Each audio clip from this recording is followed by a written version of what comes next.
कह रहे हैं प्रधानमंत्री और बीजेपी के लोग बंद कमरे में छिपकर संविधान की हत्या करते हैं। महाराष्ट्र की जनता से उनकी सरकार चोरी कर ली गई, बड़ी बात राहुल गांधी कह रहे हैं। विधायकों को करोड़ों रुपए में खरीदने का आरोप भी राहुल गांधी लगा रहे हैं। प्रधानमंत्री और बीजेपी के लोग बंद कमरों में छुपकर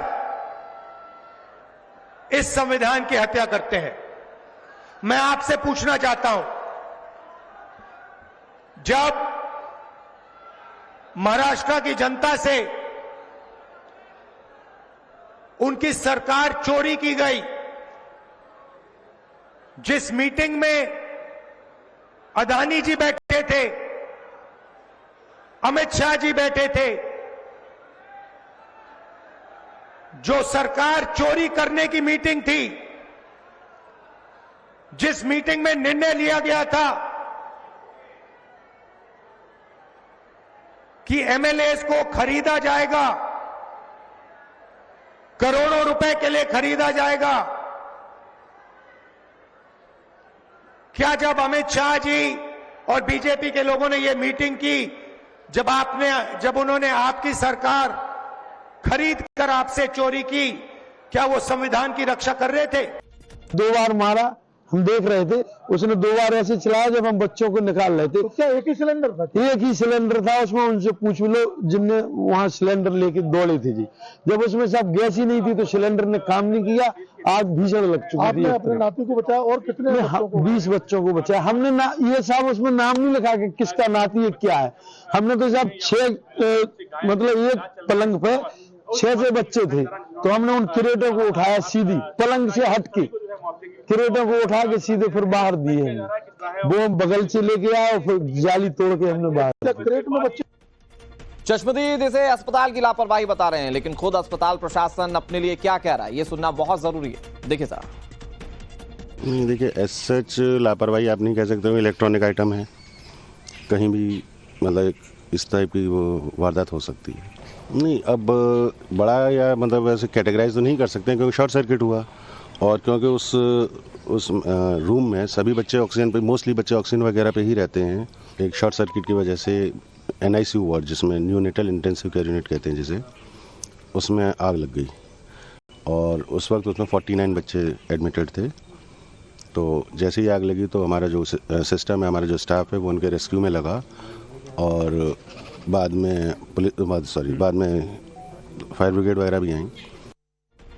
बात पॉल्यूशन की करते हैं। दिल्ली में खतरनाक स्तर पर प्रदूषण पहुंच चुका है। हवा की गुणवत्ता में भारी गिरावट है। दिल्ली के कई इलाकों में AQI 600 के पार जा चुका है। दिल्ली NCR में प्रदूषण लोगों की जिंदगी के लिए काल बन चुका है। दिल्ली की हवा पूरी तरह से जहरीली हो चुकी है। लगातार चौथे दिन वायु की गुणवत्ता सूचकांक में गंभीर श्रेणी में कई इलाकों में AQI 600 के पार जा चुका है, जिससे लोगों का सांस लेना दूभर हो चुका है। धूल की चादर से पूरा शहर लिपटा हुआ है। लोगों को अब सांस लेने में दिक्कतें बढ़ गई हैं। दिल्ली NCR में ग्रेड 3 के नियम लागू कर दिए गए। इसके बावजूद बताया जा रहा है कि अभी कोई खास असर देखने को नहीं मिल रहा है।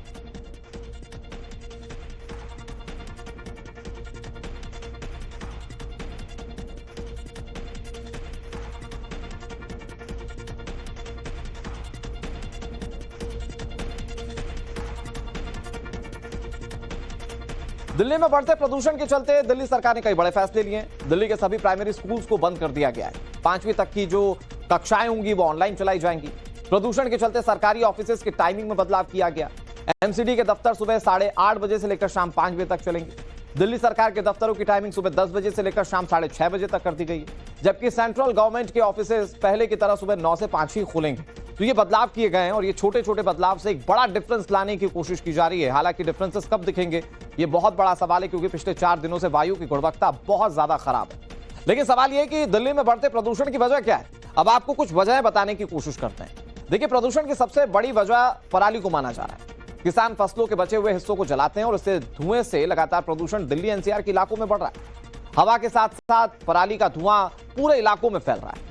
सिर्फ पराली नहीं बल्कि तापमान में बदलाव से भी प्रदूषण बढ़ता है। राजधानी दिल्ली में 25% PM 2.5 उत्सर्जन गाड़ियों के, मतलब 25% उत्सर्जन जो प्रदूषण का होता है वो गाड़ियों के प्रदूषण से होता है। बेतरतीब तरीके से गाड़ियां चलती हैं और इसकी वजह से हवा की गुणवत्ता खराब होती है और दिवाली के आसपास तो ये स्थिति और गंभीर हो जाती है जो इस वक्त दिल्ली वाले फेस कर रहे हैं। राहत की बात कब सुनाई देगी, ये बहुत बड़ा सवाल है।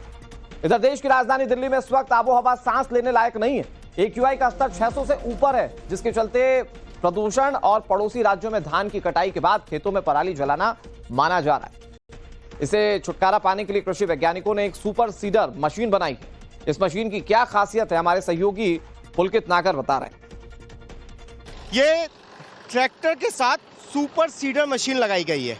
ठीक इसके पीछे पहले ये समस्या है कि किस तरीके से पराली यहाँ फैली हुई है धान की कटाई के बाद में, और ये समाधान की तस्वीर है कि किस तरीके से इसका समाधान ठीक उस ट्रैक्टर के पीछे हो गया।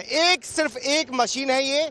इसी मशीन के साथ में पंजाब से लेकर दिल्ली तक जो धुआं पहुंचता था उसका समाधान यहाँ पर आपको ये मशीन करती हुई नजर आएगी। और इसीलिए मैंने कहा कि आपको पंजाब से पुलकित करने वाली तस्वीर दिखाऊंगा जो सीधा दिल्ली तक असर करती है, यानी कि पंजाब, हरियाणा, दिल्ली। आपसे समझना चाहूंगा, ये दो तस्वीरें मुझे दिख रही हैं, एक ये समस्या वाली तस्वीर दिख रही है और एक ये समाधान वाली तस्वीर मुझे दिख रही है। सिर्फ एक ही मशीन, पूरा खेल समाप्त, जो पराली जलाकर धुआं दिल्ली तक पहुंचता था। बिल्कुल सर देखिए, जो अब समस्या पराली की जैसे आजकल हम देख रहे हैं कि कितना, आप यहाँ भी देखिए कितना पोल्यूशन है वातावरण में है, और ये पोल्यूशन जो है ये बच्चों और बूढ़ों के लिए बहुत ही खतरनाक है। मतलब ये ऐसा नहीं है कि दिल्ली में ही पॉल्यूशन नजर आता है। एक बार कैमरा ऊपर की तरफ जाएगा तो आपको सूरज बहुत धुंधला दिखाई देगा। उसकी वजह यह है कि असर पंजाब पर भी होता है और पंजाब के किसान अब इस समस्या का समाधान कर रहे हैं। पर अगर हम एनालाइज करें तो अगर हम 2022 की बात करें और 2000 उसके बाद 2023 और 2024 में, इस समय जो है पंजाब में बहुत ही कम पराली जलाने के जो मसले वो आए हैं। जैसे ये हम सुपर सीडर की बात करें तो ये ऐसी मशीन है जो कि एक तो इसने क्या हुआ, जब आपने कंबाइन से जोना काट दिया, ठीक है जी, उसके बाद ये मशीन जो है ये चलाई जाएगी। ये 1, 2, 3 काम इकट्ठे करेगी। एक तो ये मशीन जो पराली खेत में है उसमें उसको बीच में ही मिक्स करके उसको खाद बना डालेगी। पहली समस्या का समाधान हो। दूसरी बात, जो हमारा गेहूं है उसकी बिजाई भी साथ ही साथ में ये कर रही है, और तीसरी बात, इसमें खाद जो है वो भी साथ ही साथ में डाल रही है। खेत में जो आपका धान था, जो झोना था, उसकी भी खाद बनाकर बीच में हो गई। उसके बाद जो खाद डाली थी आपने कनक की बिजाई के साथ डालने के लिए, वो भी डल गई। ये एक ऐसा समाधान है। आप समझे ये कि धान की कटाई के बाद में जो पराली बचती है ये उसे जमीन में मिक्स कर देती है, जो खाद का काम करती है। उत्तर प्रदेश के कन्नौज से खबर, जहां कह रहे हैं प्रधानमंत्री और बीजेपी के लोग बंद कमरे में छिपकर संविधान की हत्या करते हैं। महाराष्ट्र की जनता से उनकी सरकार चोरी कर ली गई, बड़ी बात राहुल गांधी कह रहे हैं। विधायकों को करोड़ों रुपए में खरीदने का आरोप भी राहुल गांधी लगा रहे हैं। प्रधानमंत्री और बीजेपी के लोग बंद कमरों में छुपकर इस संविधान की हत्या करते हैं। मैं आपसे पूछना चाहता हूं, जब महाराष्ट्र की जनता से उनकी सरकार चोरी की गई, जिस मीटिंग में अदानी जी बैठे थे, अमित शाह जी बैठे थे, जो सरकार चोरी करने की मीटिंग थी, जिस मीटिंग में निर्णय लिया गया था कि एमएलएस को खरीदा जाएगा, करोड़ों रुपए के लिए खरीदा जाएगा,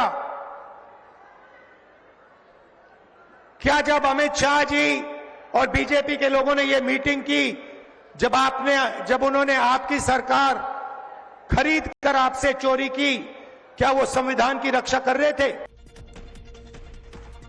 और आगे आपको दिखाएंगे, ये 70 साल की महिला के दिल में लीडलेस पेसमेकर लगाया गया है।